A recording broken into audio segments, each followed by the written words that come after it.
Fnaf, Bendy and the Ink Machine, Poppy Playtime, and now even Hello Neighbor are all getting movie adaptation. It really feels like the Fnaf movie was that first domino that just needed to fall for every other domino to then release their own fucking movie, apparently. Oh yeah, and I guess also Iron Lung kind of counts as mascot horror. You may be wondering, they don't have a mascot. Yes, they do. His name's Markiplier, and he's scary as shit. But I wanted to dedicate this video to talking about these new mascot horror movies and essentially what we know about them, what we can predict about them, and stuff like that. Because although some of these may sound like extremely hilarious cash grabs, we are getting into an age of cinema where video game adaptations are actually sort of good. So yeah, let's go.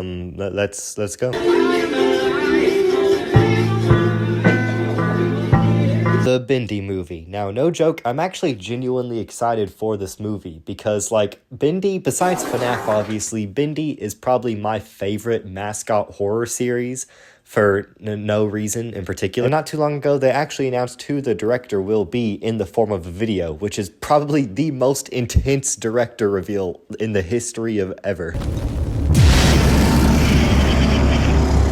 Fucking Tiny Build just shoved a guy in gloves and had him run around in the park with a fucking piece of paper for their director reveal. Meanwhile, Bendy fucking jump scares your ass with a name. I gotta give props to Joey Drew Studios for bringing in Andre Overdahl. I probably butchered that name, but I watched Scary Stories to Tell in the Dark, thought it was pretty good, and I think he has what it takes. Now, also in this video, Andre ends up calling this movie Bendy and the Ink Machine, so maybe that's the actual full title.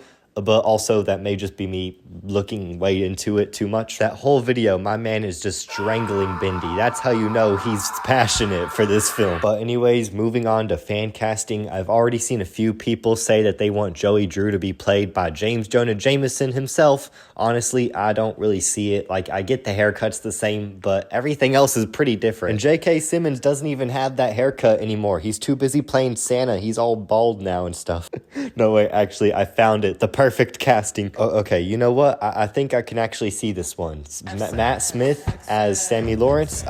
To be honest, I mean, that kind of works. You know, I am pretty curious, though, what the actual plot of this movie will be. Like, is it just going to be a movie version of the Bendy and the Ink Machine plot? Like, I'm not opposed to that. I actually would really enjoy that. It would just be a lot of CGI ink that we'd probably need. And I don't exactly know if Little Indie Horror Game has that sort of budget. Maybe they're going to do sort of like an origin story for Joey Drew, show the formation of the Ink Machine, maybe his downfall with Henry, all that stuff. Whatever the plot ends up being, doesn't really matter. You know, what I mainly care about is that the end credit songs build our machine. Wait, guys, hear me out. Y'all know how that one Friday the 13th movie ended with Freddy Krueger grabbing the Jason mask and pulling it away, teasing Freddy versus Jason? We need Sammy Lawrence's Bendy mask to be on the ground, and then all of a sudden, Huggy Wuggy's hand comes up from the ashes, drags it away, teasing fucking Poppy Playtime versus Bendy. It would be the fight of the century. The next Mike Tyson versus Logan Paul, except with 100% less old man ass cheeks. But like I said earlier, I'm actually genuinely excited for this movie. No matter what sort of controversy or anything the Meatly used to have, I will admit I really enjoyed the original Bendy and the Ink Machine, and the Dark Revival is probably by far the best mascot horror game I've actually ever played. And they already have a perfect setup to tell a damn good theme. Other IPs like Attack on Titan and Uzumaki deal with the topic of essentially looping and like things that just happen over and over again that are inevitable, and I don't really know how to just immediately put it into words, but it's pretty cool. And with the Ink Machine and the established lore of it looping and repeating the same stuff, I feel like that gives us a lot of good opportunities for themes like that. I'm in the thick of it, everybody knows. They know me where it shows, I see. Motherfucking Hello Neighbor is gonna have a movie. Hello, neighbor. But here's the interesting thing. I actually knew this movie was going to happen before they made their little announcement video. A day before they released the announcement video, the Tiny Build official YouTube channel made a community post that says, and I quote, 3 seasons and a movie. Now, if you don't know the context behind this post, then you may be pretty confused. What the fuck is this whole 3-season shit? Well, for those of y'all who don't know, Tiny Build has been premiering Hello Neighbor's very own TV show. That's right, they have their own fucking cartoon with literal 2 seasons. They're deep into this shit. The show's called Hello Neighbor, Welcome to Ravenbrooks, where we follow this chick in trying to stop Mr. Peterson. But she's not alone. She has a team featuring Nikki from the first first game, and a bunch of other kids from all the other games. Now, here's the thing. Hear me out. I actually kind of enjoyed the series. I just find it really funny how this show, which is obviously targeted towards a younger audience, will just suddenly have these oddly gory death scenes of characters, and it's like, what the fuck? Since when is there a woman's corpse stuck in between car tires? What the fuck? Where was this in the Hello Neighbor games? I genuinely commend this TV show for having more blood than Security Breach. I said it.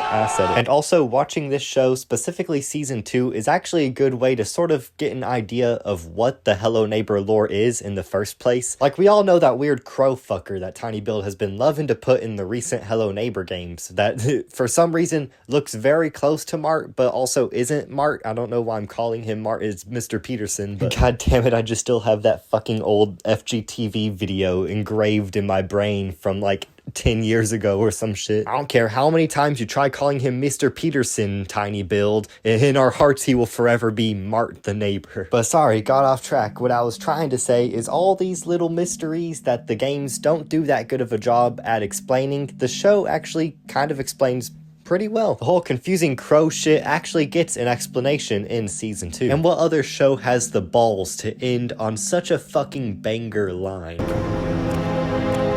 Hello, neighbor.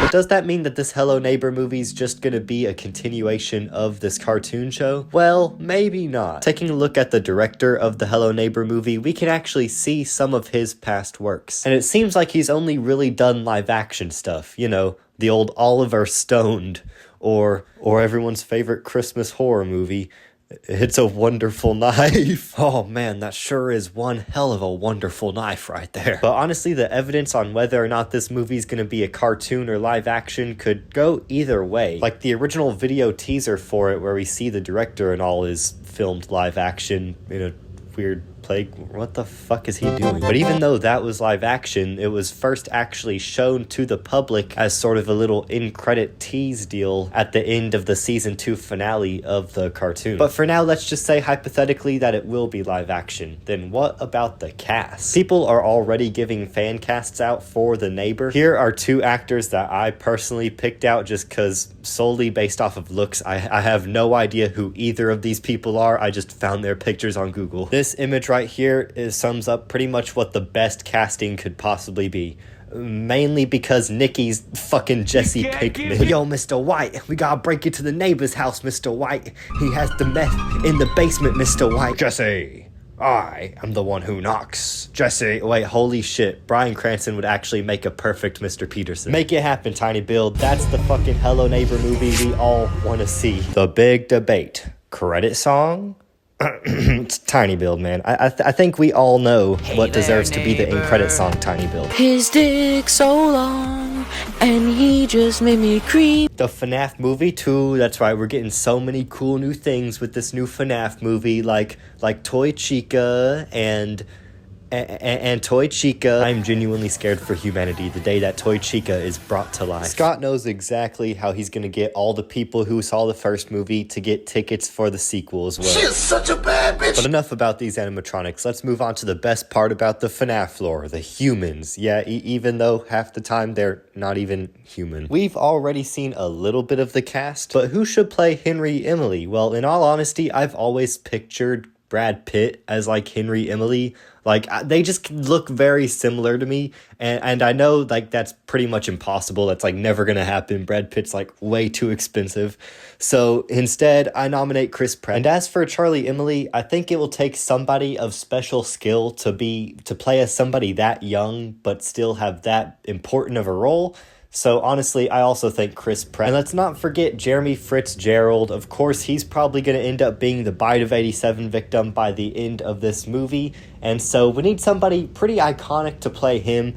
Pretty well-known. I was honestly thinking Jack Black. As a child, I yearned for the Five Nights at Freddy's. But those aren't the only roles we'll be seeing in this new FNAF movie, because we'll also probably have more YouTuber cameos. Now, all joking aside, I think there's a really high likely chance that we'll be seeing Matt Pat's character again. I mean, like, there's no reason why he wouldn't show up. He's literally retired now, so he has all the time in the world. Or at least I thought he was retired. That fucker keeps popping up everywhere now. What the fuck? He is going through the multiverse of YouTube channels. Why the fuck is he on Dead Meat? But I think there is one person who has been very influential to the FNAF community that really deserved a cameo in the first movie that sadly just couldn't get one, and I really think they should come back for the second one to finally have the cameo they deserve. Of course, I'm talking about that one Burger King worker. But in all seriousness, I hope that if anything, they use this movie to cover who did the bite of 87, because that's currently still a pretty big topic amongst the FNAF community, especially ever since the week before release. And so as a giant nerd for the FNAF lore, that's kind of mainly what I'm hoping to have answered. But once this FNAF movie 2 and 3 are done, is that really going to be the end of the FNAF movies? Because we've had pretty much everybody so far say that they'd love for FNAF to continue even farther, especially Blumhouse wants that with how much fucking money this shit made. And I kind of agree, as cool as a standalone trilogy sounds for the FNAF movies, there's so many cool concepts, especially in the newer FNAF games, that really could deserve their own movies. In all honesty, I think Marta, the voice actor for Gregory, Roxanne, and Vanny, said it best. The Mimic deserves his own fucking slasher franchise. Come on, Steel, we'll make it happen. I would give you all of my money for tickets. And then there was one. Poppy Playtime. No, I'm not talking about Iron Lung. I'm sorry, this video's already taken me long enough to make. Now, Poppy Playtime actually announced their movie before the FNAF movie released. Actually, at the time of the announcement, we weren't even sure if we were gonna get the FNAF movie because that's how dead silent news was about it. Can you imagine a world where we get a Poppy Playtime movie but no FNAF movie? Mob Entertainment, no matter how shady their actions can be sometimes, there is no doubt that they know how to run a mascot horror game. The people behind it have learned from FNAF's mistakes and from the mistakes of the other mascot horrors before it to try to make a mascot horror game that immediately gets really popular. The best example of this is their choice to make Poppy the mascot. Poppy is a character that very much resembles Circus Baby, a FNAF character that pulls in a lot of views to a younger audience, for better or for worse. All this to say, I'm not really surprised they announced a movie so early, considering how much they strategized to market their product. Even if the movie's years down the road, still beneficial for them to go ahead and announce it, getting their favorite tall blue fucker back in the headlines and getting more people to pay attention to their game. So who really knows when this movie's gonna actually release, but when it does, I'm pretty interested to see if it keeps the consistency of quality in the games. Because although I'm not the biggest fan of the games, I've always felt like they almost mastered the ratio of horror and colorfulness. They really know how to make very creative and colorful designs without having to sacrifice the horror aspect of the gameplay, which is a major thing that most mascot horror games nowadays struggle with. But I guess we'll see whenever it releases. Thank you guys so much for watching. Make sure to like and subscribe if you did enjoy, and I will see y'all in the next video. Goodbye!